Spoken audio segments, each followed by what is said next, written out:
想啊？對呢一個嘅事件係一件咩事件啊？大家可唔可以大概講下？羅生門咯，講詳細啲。因為其他10個支派咧就誤會咗佢哋喺另一邊嘅支派咧離棄神，自係。己再築一座壇咧，另起爐灶都可以咁講，另起爐灶離棄神。咁佢哋好嗯驚，因為之前咧亞干嗰件事咧，佢哋已經受到教訓噶啦。有任何一個族離棄神嘅時候咧，唔係嗰個人嗰個族犯，而係咧整個民族咧，神咧都會喺裏邊咧懲罰嘅。所以佢哋好驚，跟住就想過去咧去揼佢哋咁咯。好在冇揼到啦，好特別嘅事件啊！嗱，第22章第1節開始就話咧，當時約書亞治了流便人、迦得人和瑪拿西半支派人來，大家唔需要話僕人摩西所吩咐你們的，你們遵守了；我所吩咐你哋，你哋也聽從了。喺呢個時候咧，要打嘅仗打完啦，地都分埋啦，流便人、迦得人可以走噶咯，因為佢哋係喺河東嗰邊已經到封地噶啦。不過佢嗰時應承咗上帝，就應承咗摩西話，如果河西嗰邊咧過去咧要打仗嘅話，我哋一定要出兵嚟打，咁解嘅啫。咁而家風平浪靜啦，冇走到啊，繼續喺度咧，好似似乎係繼續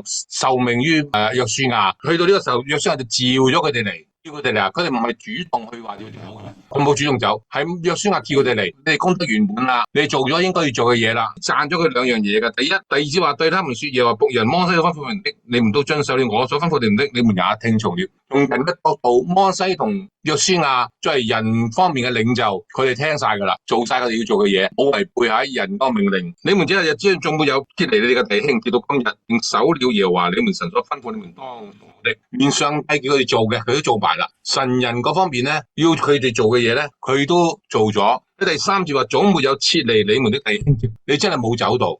打完仗都好啦，竟然去保住你嘅弟兄，去錫住你啲弟兄，淨錫住咧喺河西裏邊嗰種10個支派。約書亞對佢嚟講係稱讚佢哋嘅。既然係咁嘅話咧，如今就話你們神照他應許的，使你們弟兄得享平安。現在可以轉回你們帳棚，到耶和華的僕人摩西在約旦河東所設立為業地。而家你哋可以離開啦，功德圓滿啦。從呢一個咁嘅細節裏邊咧，我哋見到流便人、迦得人其實好有兄弟之情，好有義氣嘅2個民族嚟嘅。唔叫佢走，佢都唔走。咁叫佢走啦，咁先至咧聽佢哋所講佢走。約書亞叫佢哋走嘅時候咧，約書亞已經係80幾歲啦，90歲老人家啦，長氣好多噶啦，語重心長，有第5到第6節嗰個吩咐啦。只要切切嘅謹慎遵行耶和華僕人摩西所吩咐你嘅誡命律法，愛耶和華你哋嘅神，行他一切嘅道，守他嘅誡命，專靠他，盡心盡性侍奉他。於是約書亞為他們祝福，打發他們去，他們就回自己帳棚去。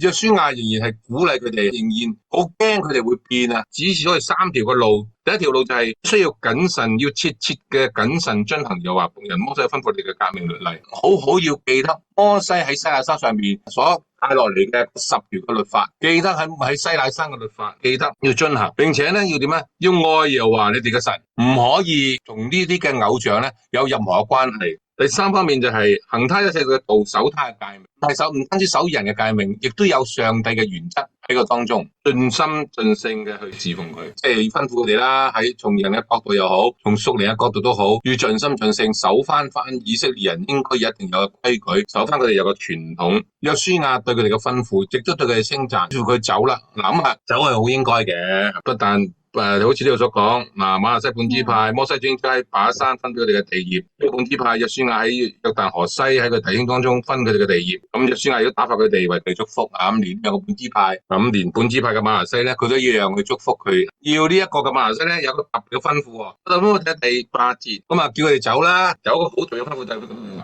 佢哋話：你們帶許多財物、許多牲畜和金銀銅衣服回你們支派去，要將你從仇敵奪來的物，俾你們眾弟兄分享同分。咁即係咩意思啊？咁佢過嚟係幫兄弟噶嘛？咁佢攞咗兄弟嗰啲，佢嗰啲仇敵裏邊打仗得嘅，而嗰啲地方係佢哋嗰啲眾弟兄噶嘛？咁佢係要分翻出嚟噶，係咪？嗱，記得一件事啊，就係瑪拿西係一個支派嚟噶嘛，不過一半去咗約旦河東，留翻約旦河西啊嘛。嗰啲嘅財物係瑪拿西成個仲攞翻嚟嘅時候，咁即係點啊？就另一半拎翻去河東嗰邊。係啦，一半攞翻河東，一半河西，就唔好一叫你走啦，你冚唪唥攞走晒，然後河西嗰班一個崩都冇，即係河西就攬實晒，就一個崩都唔俾約旦河東走，咁唔得嘅。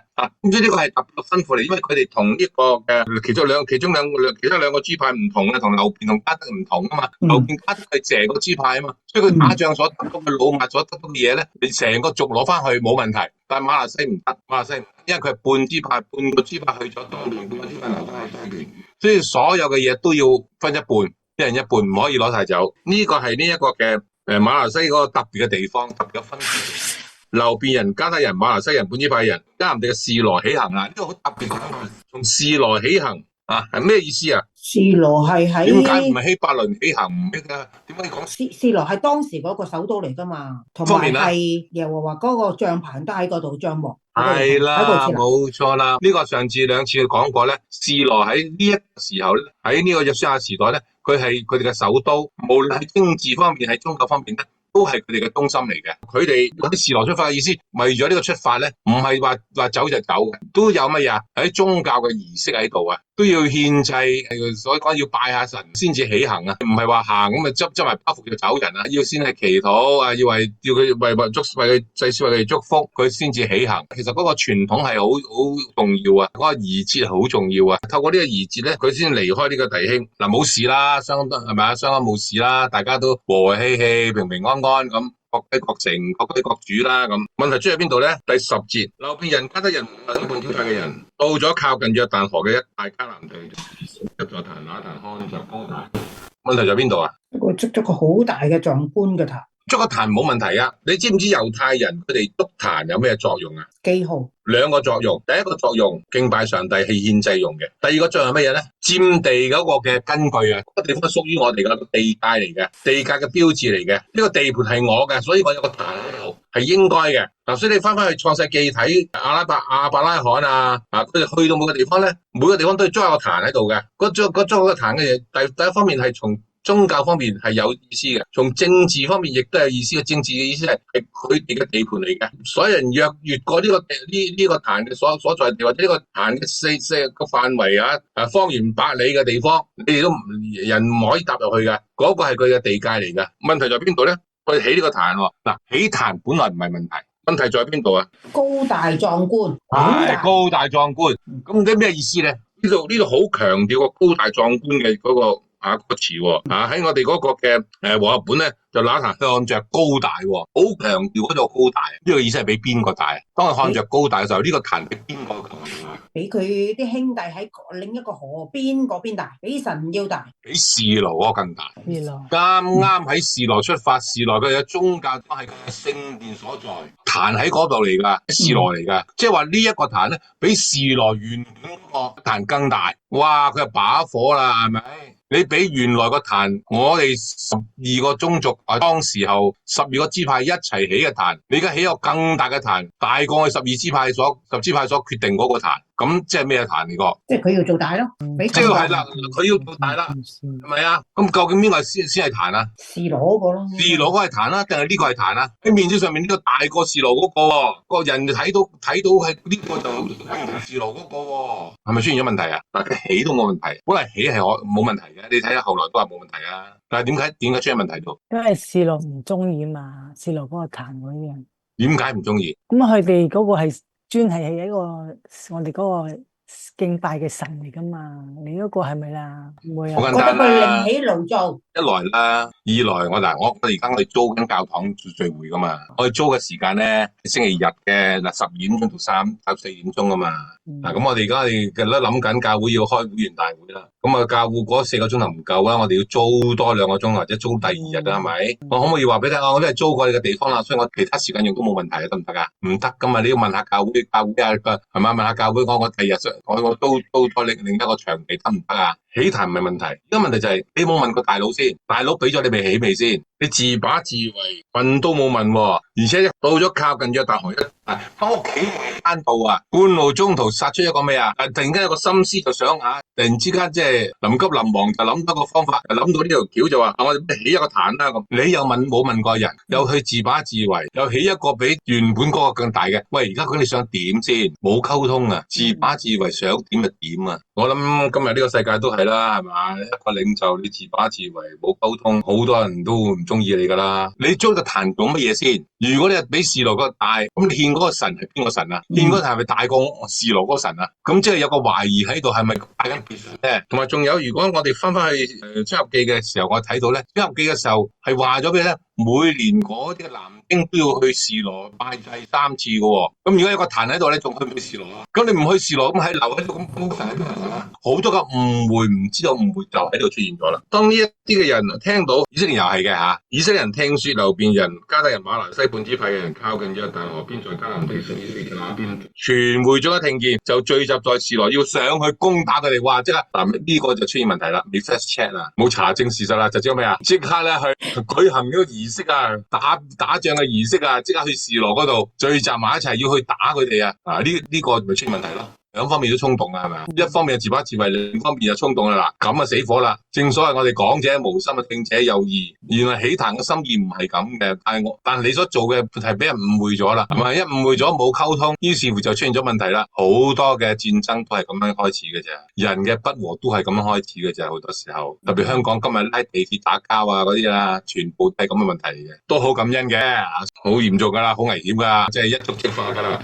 咁但係咧13節咧就好有意思喎。以色列人就打發祭司以利亞撒嘅兒子非尼哈往基地去見流便人、迦得人、瑪拿西半支派嘅人。佢都好在唔係打先，派咗個人去先。咁然後跟住點啊？又打發10個首領同非尼哈同去，就係以色列每支派嘅一個首領，都係以色列軍中嘅頭領。咁到咗基地，流便人、迦得人和瑪拿西半支派人對他們說咁，即係話咧都好幸好，唔係話打就打，都做咩啊？傾下先，談判下先，究竟係乜嘢問題先？搞清楚嗰個情況先。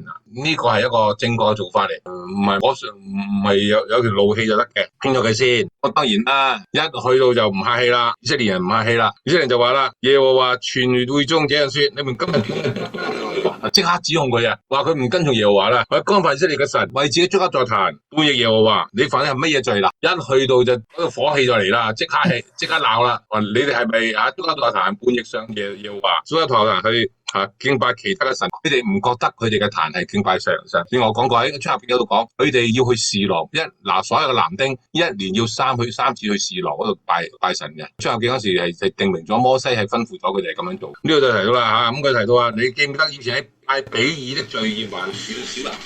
雖然剛才咧已經提到佢亞干嘅罪，但係唔止亞干嘅罪嘅。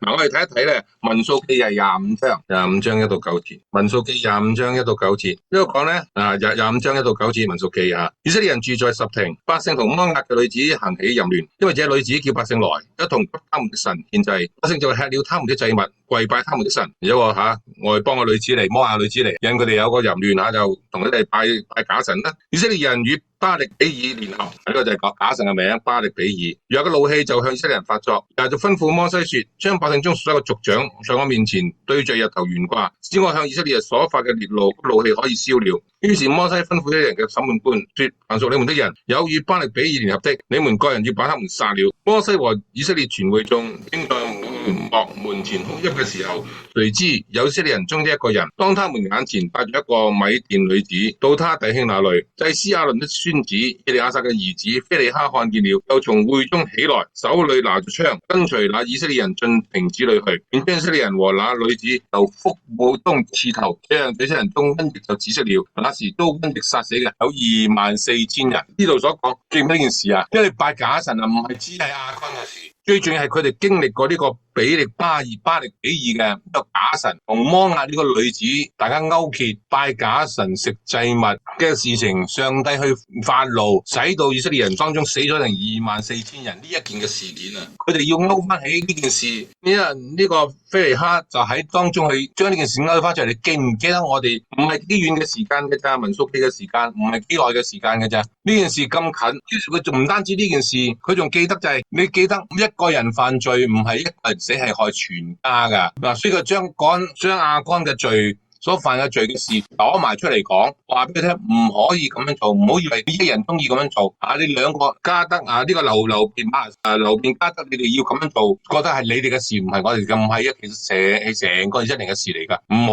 咁做啊！除咗勸佢哋之外咧，都仲會講多句喎。咁我睇19節，佢有一個斥責嘅一面，但係亦都有個慈愛嘅一面。非尼哈同呢班嘅首領，除咗有責之外咧，並且有一個請求喺度。19節請求咩啊？你們所得為嘅地方若然不潔淨，就可以過到耶和華之地，即係或者帳幕所住之地，兩門中間得地業，只是不可叛逆耶和華，也不可得罪我們，在我們耶和華的神壇以外為自己築壇的。佢哋真係睇到呢個壇好似唔係為上帝而建嘅，係另一個壇嚟嘅。但佢提佢，如果你都係覺得都係外邦人嘅地方嚟嘅，唔潔淨，上帝冇祝福嘅，你住得唔開心，搬過嚟啦，有粥食粥，有飯食飯啦，我哋分翻啲地俾你啊，你一齊過翻嚟河西啊，過嚟河西有翻邊一地，大家喺度吓，即係逼逼結結都住下啦，就唔好去嗰個地方啦，冇因為喺嗰個地方就同一啲假神同啲偶像妥協先得噶，你哋唔好咁樣做，翻嚟上帝嗰邊啊，所以佢哋有呢個勸告喺度。以色列咁樣，以色列人啊，呢10個支派，非利哈咁樣去見呢班加得人，個心啱唔啱嘅？佢為佢哋個屬靈上面嘅好處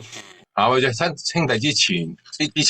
想要打你啦，我唔打你，我同你講掂數先。需要打你，我哋了解下你哋點解咁先。不過我要俾你先明白我哋嘅怒氣喺邊度。但其實我哋怒氣後邊仍然有呢個慈愛，就係如果你真係唔掂，過嚟我哋一齊撐啊！佢係帶着咁樣嘅心態咧，去見呢個咧流便加得馬來西亞本支派嘅人。講完啦，控辯雙方啦，係嘛？控告嘅人講完啦，咁辯方嗰邊咧而家就回應啦。流便加得馬來西亞本支派嘅人就回答佢哋嘅統帥啦。但這神耶和華，你道的，以色列人也必知道，我們若有叛逆，為自己築壇，要轉去不從耶和華，不是將燔祭、素祭、平安祭獻在壇上，然後親自。我自己知道，如果我真係違背上帝，我去其他個壇，我知道上帝會罰嘅。啱啱先至祝福完佢哋就走，點會唔知道耶和華咧？啱聽到咁多場仗，佢哋點會唔認識耶和華咧？佢知道耶和華個原則，佢明白噶。但係我行門行事並非無故，係特意作的。說恐怕日後你們的子孫，我們的子孫說：你們與耶和華以色列的神有何關涉呢？因為耶和華把這個大河定為我們和你們這流便人家人的交界。你們與耶和華無分了，這樣你們的子孫就使我們的子孫再叫我耶和華了。原來呢個係佢哋築壇嘅原意嚟嘅。築壇嘅意思係乜嘢啊？佢點解要咁樣做啊？佢就驚乜嘢啊？最緊要佢哋而家擔心乜嘢先？嗱，同頭先我所讀嘅第24節嗰度，佢擔心啲乜嘢先？佢擔心之前頭先民數記嗰件事會再發生。唔係，你再讀24節同25節。我讀清楚24、25節，恐怕日後你們的子孫你們的子孫係指邊個啊？留心嗰句說話啦。而家呢句說話咧，係流便加得馬來西亞本支派嘅人講噶嘛？佢講咩啊？我們行事並非無故，恐怕你們嘅子孫，呢個你們係邊個？你們啊？河西嘅子孫對我們的子孫說，河西嘅子孫同河東嘅子孫話：你們與耶和華以色列嘅神有何關涉？咩意思啊？你同我哋咩關係啊？唔認啊！大家唔認啊！佢哋嘅河西呢邊嘅10支派嘅子孫唔認河東2個半支派嘅子孫啊！你同我哋又話冇關係啊？點解啊？因為耶和華把這大河定為我們面家人嘅交界，你們與耶和華無分了。因為耶和華要我哋嘅係河西嘅地方係俾我哋以色列人嘅，河東唔係俾以色列人嘅。因為點解啊？子孫唔認識個問題，唔認識嗰個嘅歷史，佢哋有咗誤會啊，有咗唔了解啊。當呢啲嘅人，當呢啲河西嘅人要推呢啲家庭人話俾佢聽，你哋唔係屬於耶和華嘅，因為你哋唔喺呢個耶和華，唔係河西嗰邊，所以你唔屬耶和華嘅。就因為咁樣嘅拗住嘅緣故咧，呢一個流便家人又驚咩啊？這樣你們的子孫就使我們的子孫不再敬畏耶和華。河西你哋嘅子孫會使到我哋河東嘅子孫唔再敬畏耶和華，因為人嘅歧視嘅緣故，你拖累咗我哋嘅信仰。因此我哋說，不如我哋為自己築一座壇，唔係為燔祭嘅，唔係為獻別的祭，乃係為你我中間同我哋後人中間作證據，為一個壇。呢個壇其實同咩啊？同示羅嘅一模一樣。不過呢個壇我哋唔係獻祭用嘅，其實係一個紀念碑嚟嘅啫。我用壇作紀念碑，做咩咧？好叫那是為我哋中間和我哋後人中間作證據，好叫我們也在耶和華面前獻燔祭，平安就別的祭侍奉他，免得你們嘅子孫日後對我們子孫說：你們與耶和華分。係提醒以色列人，佢仍然要去獻祭，仍然要上示羅去獻祭，然後去獻祭俾上帝。如果你獻祭係咩祭啊？就係呢個祭壇上面嘅祭，呢個祭壇上面嘅祭，呢個祭壇同示羅嗰唔係冇分別，我哋都係認得要獻咁樣喺咁嘅形狀嘅壇上要獻祭嘅。我哋唔係行獻嗰啲邱壇，唔係其他嗰啲壇，行嘅模式同示羅嘅壇嘅一模一樣嘅模式，並且所以日後所以第28節，所以我們說以後你們對我們或對我們嘅後人這樣說，我們就可以回答。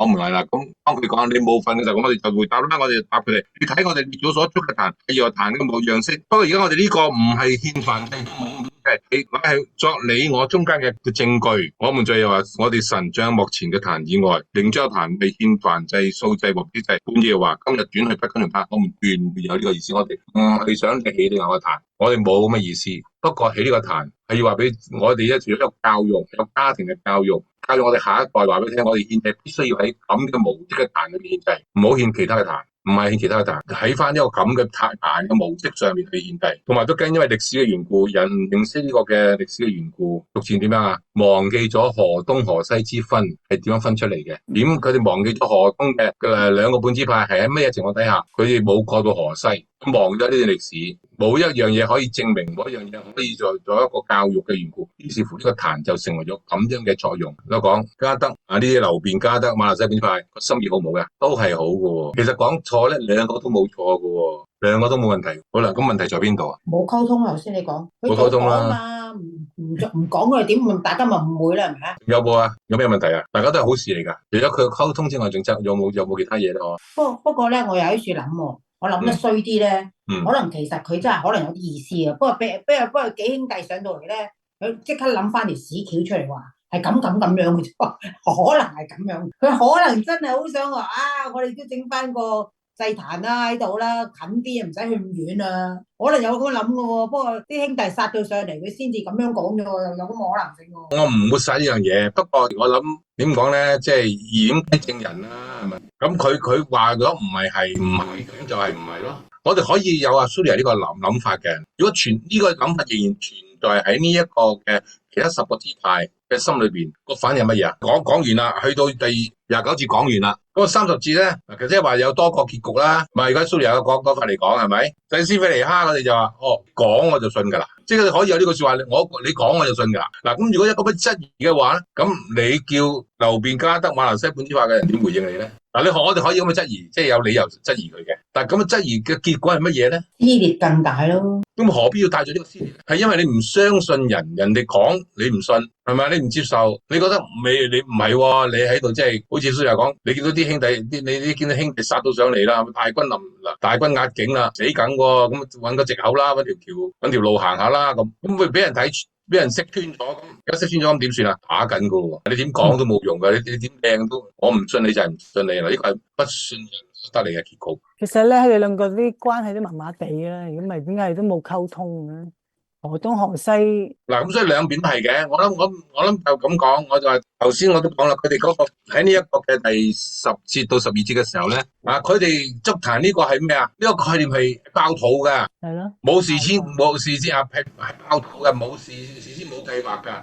不過去到大家行下諗起係喎，我哋翻去之後，如果萬一河東佢哋啲人河西啲人長大咗啦，咁我覺得條河係我哋嘅邊界嚟㗎，你唔喺河呢邊就係我哋嘅敵人嚟㗎啦，咁死梗喎，點算咧？咁爆肚咧係喺呢個壇啊嘛，咁其實爆肚梗係冇溝通㗎啦，所以爆肚我而家我都教即係我幾個嘅傳道啊。再聽我鼓勵佢哋咧，要將佢哋嘅講章啊詳細寫落嚟，唔好爆肚，一爆肚你係超時噶啦。你講多2個故仔咧，就個鐘噶啦，唔可以過鐘啊。咁咪爆肚出現咯。你爆肚嘅就好難有溝通，人係唔知道你爆肚噶嘛？點係咪？你自己都唔知道自己會爆肚啦。你都可以講佢真係冇呢個計劃去做住。有個計劃之後，咁其實佢可以咩？翻咗屋企先，再翻時候得唔得咧？再經過佢嘅計劃。